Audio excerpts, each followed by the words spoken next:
Assalamualaikum warahmatullahi wabarakatuh. Alhamdulillah, hamdan syukran wa kafah.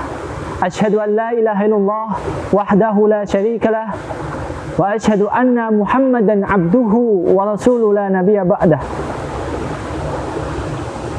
Sahabat Assalam TV yang dirahmati Allah Subhanahu wa taala. Alhamdulillah, puji syukur kehadirat Allah Subhanahu wa taala yang telah memberikan kita nikmat iman, nikmat Islam, dan telah memberikan beribu-ribu banyak sekali nikmat yang tidak pernah kita mampu untuk menghitungnya. Sholawat dan salam semoga tak lupa senantiasa kita curahkan kehadirat junjungan kita. Beliau sosok teragung, beliau sosok yang paling mulia di hadapan Allah Subhanahu wa taala. Beliaulah baginda agung Rasulullah Muhammad sallallahu alaihi wasallam. Beliau uswatun hasanah bagi kita, yang Allah berikan tanggung jawab kepada dirinya untuk menyampaikan Al-Quran dan mengajarkan kepada umat manusia. Sahabat Assalam TV dimanapun Anda berada, Allah Subhanahu wa taala berfirman dalam Al-Quran surat Al-Baqarah ayat pertama dan kedua. A'udzu billahi minasyaitonir rajim. Bismillahirrahmanirrahim. Alif lam mim. Dzalikal kitabu la raiba fihi hudal lil muttaqin. Al-ayah sadaqallahul azim. Pada ayat di atas, Allah telah menguraikan dan menjelaskan bahwa sedikit pun tidak ada keraguan di dalam Al-Quran, kitab suci Al-Quran. Al-Quran sebagai petunjuk bagi orang-orang yang bertakwa. Sahabat Assalam TV yang dirahmati Allah Subhanahu wa taala, mendengar istilah kitab suci merupakan sesuatu yang sangat penting, sesuatu yang sangat sakral. Bahkan bagi diri kita seorang muslim, kitab suci Al-Quran bukanlah bacaan yang biasa. Ketika kita membaca satu huruf saja, maka Allah menyediakan 10 pahala kebaikan bagi kita.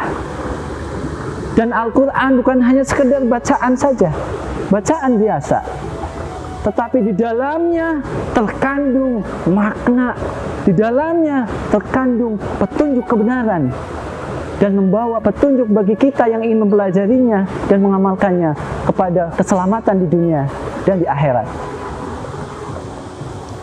Sahabat Assalam TV dan para pemuda dimanapun Anda berada, hari ini Alhamdulillah generasi muda, anak-anak kita sudah dikenalkan dengan Al-Quran.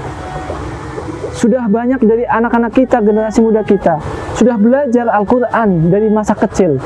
Belajar Iqra, belajar tajwid, kemudian belajar membaca, bahkan sampai belajar bahasa Arab. Banyak pula dari generasi dan anak-anak muda kita hari ini sudah mampu membaca Al-Quran dengan fasih, dengan begitu baik, benar, dan indah. Bahkan dilantunkan dengan suara yang sangat merdu. Dan tidak sedikit pula anak-anak generasi muda kita yang sudah mampu menghafalkan Al-Quran ayat demi ayat, surat demi surat, sampai hafal 30 juz. Masya Allah. Namun, apakah sudah cukup dengan mahir membacanya, dengan mahir melantunkan ayat Al-Quran dengan merdu, dengan hafalannya yang begitu banyak, sudah cukup mengantarkan generasi kita, mengantarkan diri kita atau seseorang kepada menemukan kebenaran, menemukan petunjuk hudal linnas wa bayyinati minal huda wal furqan? Apakah dengan tadi pandai membaca, pandai melantunkan atau menghafal bisa mengantarkan seseorang mendapatkan petunjuk, mendapatkan keselamatan di dunia dan akhirat dengan Al-Quran? Maka belum cukup. Dengan Al-Quran ini kita perlu mempelajarinya. Selain membaca, selain menghafalkan, kita perlu memahami, mendalami, menyelami, bahkan sampai meyakini apa yang ada di dalam Al-Quran itu. Dan yang terakhir adalah, bukti pentingnya adalah mengamalkan dalam setiap perbuatan kita. Sahabat Assalam TV yang dirahmati Allah, Al-Quran adalah SOP bagi manusia, Standard Operational Procedure, atau petunjuk teknis, petunjuk hidup bagi manusia. Apakah SOP penting bagi manusia? Kita analogikan. Pada saat kita membeli alat elektronik apapun, bisa kulkas, bisa membeli laptop, atau alat apapun seperti misalnya handphone ini, maka di dalamnya pasti akan ada, di dashboard itu pasti ada namanya buku petunjuk. Buku petunjuk ini biasanya ditulis sesuai dengan bahasa di mana produk itu diproduksi.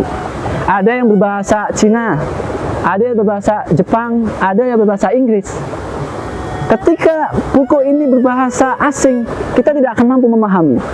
Tetapi di dalamnya, di bawahnya biasanya diterjemahkan dalam bentuk bahasa Indonesia. Mengapa? Agar kita mampu mengerti maksud dari buku petunjuk ini, bisa menggunakannya dengan baik, bisa memanfaatkannya, bahkan bisa merawat alat ini dengan manfaat sesuai dengan fungsinya dalam waktu yang lama. Sama halnya dengan Al-Quran, begitu pula dengan Al-Quran. Al-Quran adalah SOP, petunjuk bagi manusia. Maka Al-Quran bukan hanya sekedar dibaca saja.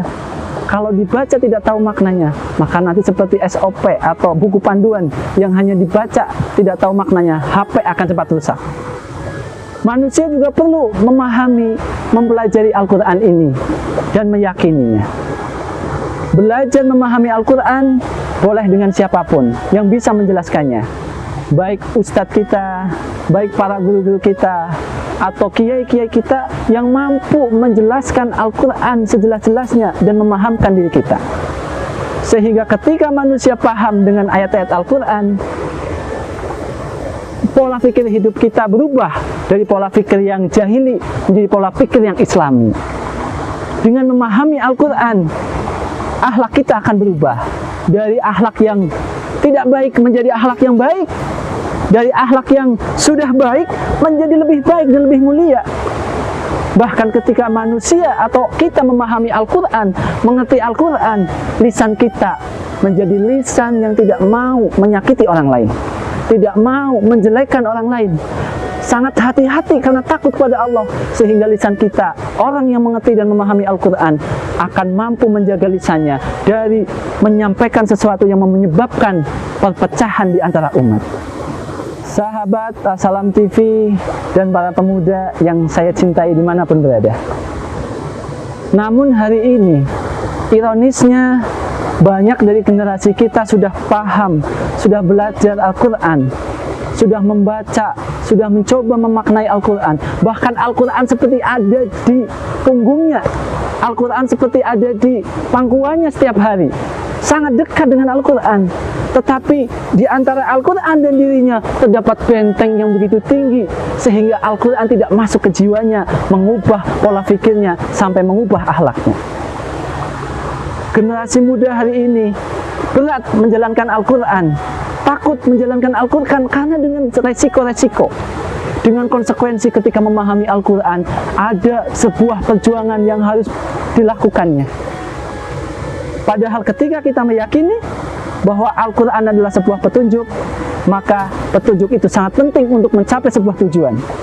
Analoginya, ketika Anda ingin pergi ke Jakarta, Anda harus membaca petunjuk arah. Jakarta ke arah kanan, ya. Jakarta lurus. Insya Allah ketika kita membaca dan mengikuti arah itu, kita akan sampai ke tujuan kita, Jakarta. Tetapi ketika kita hanya membaca Jakarta, kemudian duduk, diam di sana, tidak melakukan apa-apa, kita tidak akan pernah sampai ke Jakarta. Begitu pula dengan Al-Quran. Pada saat kita sudah membaca dan memahaminya, kita ikuti ayat demi ayat pemahaman kita, kita ikuti arah dan petunjuk dari yang Al-Quran sampaikan. insya Allah Al-Quran akan mengantarkan kepada tujuan hidup manusia yang sejati, yaitu kebahagiaan di dunia dan kebahagiaan di akhirat. Sahabat Assalam TV yang dirahmati Allah, kita meyakini Al-Quran sebagai obat, Al-Quran sebagai sebuah nutrisi dan energi bagi kita. Maka penting sekali Al-Quran untuk masuk ke dalam tubuh kita dan jiwa kita. Analoginya, ketika orang sakit tubuhnya atau dalam keadaan sakit, seenak apapun makanan yang disandingkannya, yang dimakannya, pasti akan terasa hambar, pasti akan terasa tidak enak, dan akan bahkan sampai mual dan muntah. Sama halnya dengan Al-Quran.